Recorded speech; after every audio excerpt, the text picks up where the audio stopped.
What's up guys, TheGreatUnboxer here, and today I'm going to be doing a review for you guys. This is going to be the review of the mobile Bluetooth keyboard for the iPad. This was kindly sent out to me by Snugg, and yes, I want to thank Snugg for sending this product out to me for review. So basically what this is, it's a Bluetooth keyboard for the iPad.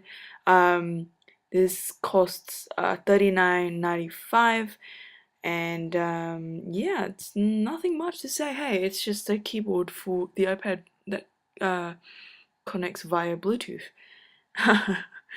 And yeah, so taking a look around the box, here is the back of the box. Very lovely photos and stuff. One thing I would like to say to Snugg particularly is to maybe change the box, change the outlook of the box, because it looks really cheap, especially the mobile Bluetooth keyboard for the iPad. The fonts and stuff just looks a bit cheap. It just looks like it's from China, I'm not gonna lie.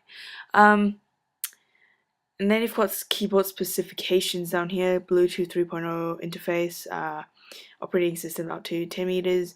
Pause if you wanna like read all this, and yeah. Standby time 60 days, charge times 4 to 5 hours. Lithium battery. This is, I can't remember how much it is.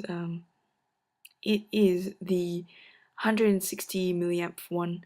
And uninterrupted working time for 55 hours, which is pretty long, I'm not gonna lie.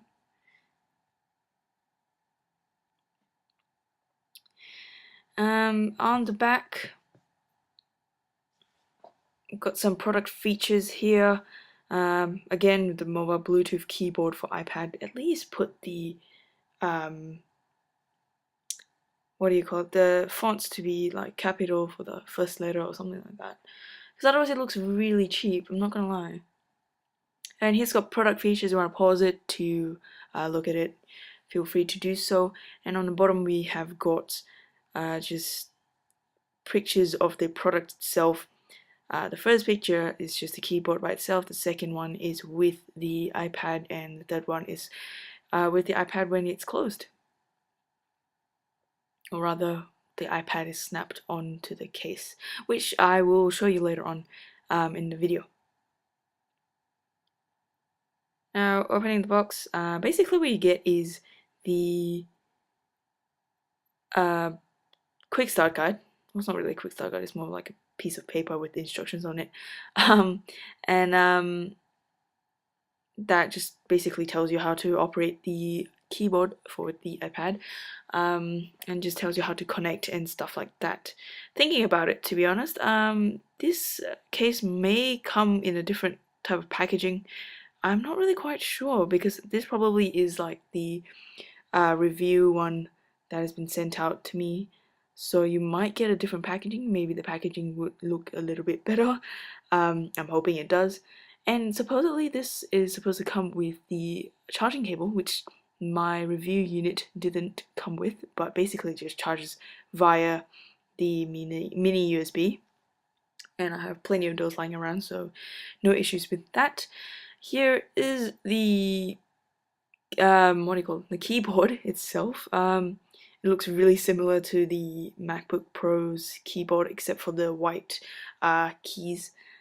And yeah, so it's made of aluminum, I think. Pretty sure it is. And then it's got the Snugg logo on the bottom right hand corner. Personally, I think they should have made the Snugg logo in white.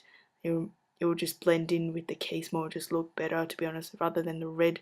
But I'm guessing the company wanted the logo to stand out. Here's a better look at the keyboard itself. Got all the different keys.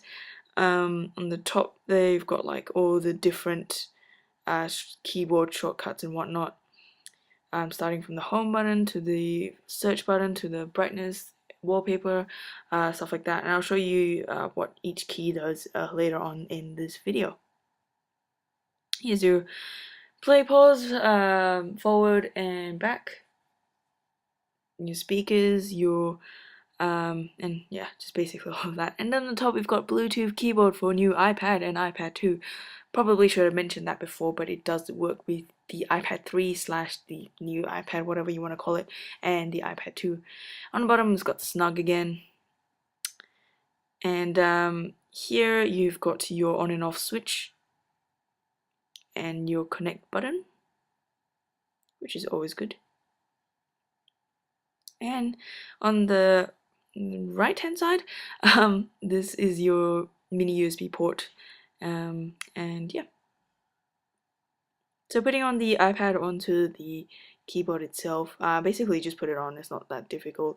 It is held on by these two things, hinges, or I don't really know how to explain it. It's sort of like, I think it's a hinge. Is that what you call it? No, it's not a hinge, but it's pretty much like these things. And it's pretty sharp. So if you don't have a screen protector on your iPad, that may be a problem.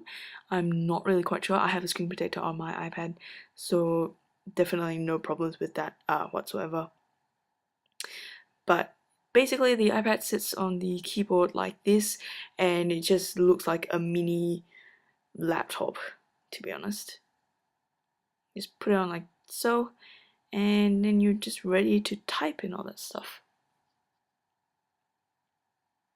Try putting it on portrait, and it just doesn't really work because the iPad's way heavier than the keyboard, so the keyboard tends to lift up. And this is what I was talking about like snapping it on, and then having it as a case. It's not, I wouldn't say that this is much of a case because it doesn't really cover the back, unless you don't mind getting the back of your iPad scratched up or whatever when you put it in your bag.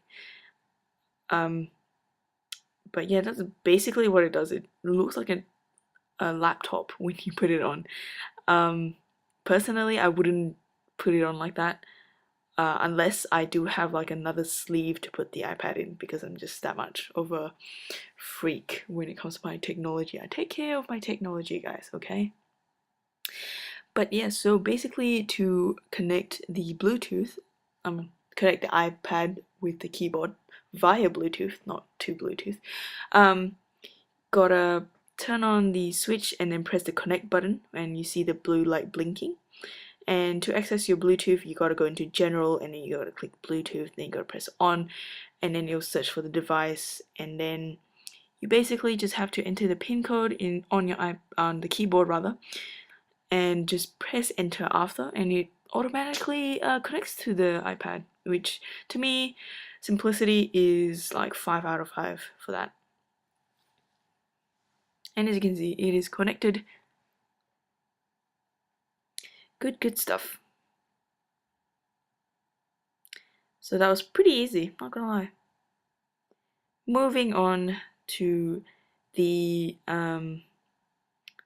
typing part rather. Keyboard is okay. This keyboard is typable. I'm not gonna lie. Okay, I just said okay like twice, but I apologize. This keyboard is typable in terms of like it picks up what I'm trying to type.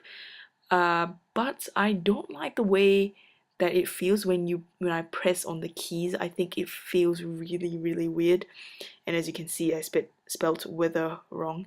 I don't like the feeling when I press down on the keys. It feels really weird.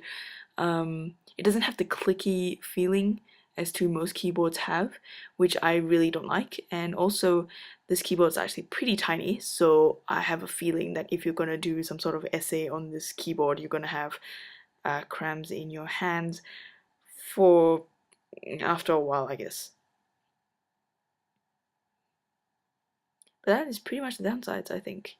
But otherwise, it picks up whatever I'm trying to write. I'm trying to type rather. So that's pretty good. It does what it should do. So, and the spacebar feels really awkward. Again, it doesn't really have the clicky feeling.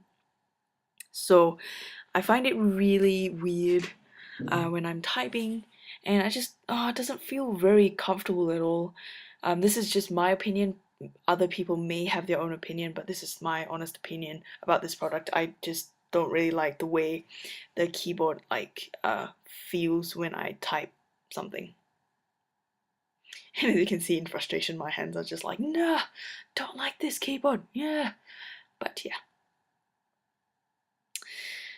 I'm trying to type some more things, you know, good stuff, and my hands are just waving in the air. Probably should have cut that out. And moving on, finally. Here's a closer look at the keyboard again.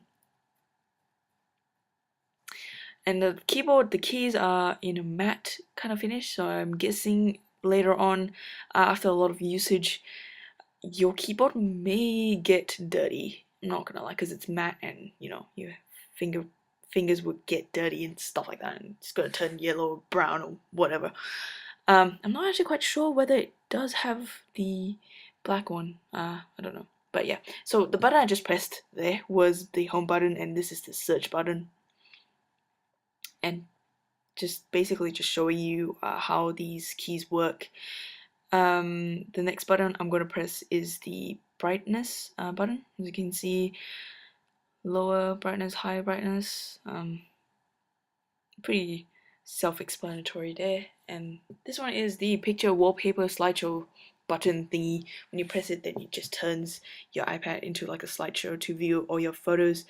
And this key was supposed to somewhat do something, but I'm guessing it was supposed to turn operate the Safari, but it didn't pop out, so I don't know what's going on.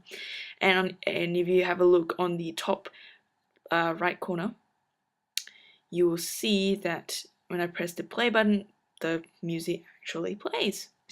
So it actually does what it's supposed to do, which is actually really good. And just showing you again the play and pause button, as you can see on the top left, I guess. And then fast forwarding in the middle, you have a look, the thing actually changes. I couldn't really get a better angle on this. I apologize again. I found it really difficult. I was just like, okay, maybe I should do it this way, maybe I should do it that way, and I just couldn't. And now I'm actually just doing the volume up and down buttons and stuff, which I think are pretty handy on the MacBook Pro. So it would be pretty handy on the iPad as well. And that is like the eject key, which I was pretty skeptical about it at first, and then I realized what it did, so I was just like, oh, okay. Basically, it just turns on and off your iPad. So finally, if you want to remove this like device, if you want to unpair the device with your iPad, you just have to click that button, and then you just have to click forget this device and just click OK with it. So that is pretty much my review for this case / keyboard for the new iPad and the iPad 2. Overall, I think that it is an okay product. Personally, I wouldn't go out and buy it, mainly because of the keyboard feeling, but that is my opinion. As I said before, the good things about this is that it has like all the keyboard shortcuts on the top, which are really helpful. And it's also a pretty, useful item if you want a Bluetooth keyboard for your iPad. But I'm pretty sure there's also others out there, but I haven't really tried them all, so I can't really compare it to this. But it does what it should do. Just too bad about the key feeling things. Yeah, so I want to thank you guys for watching. Please do subscribe and do all that fun stuff, and I'll see you guys in the next video. Bye!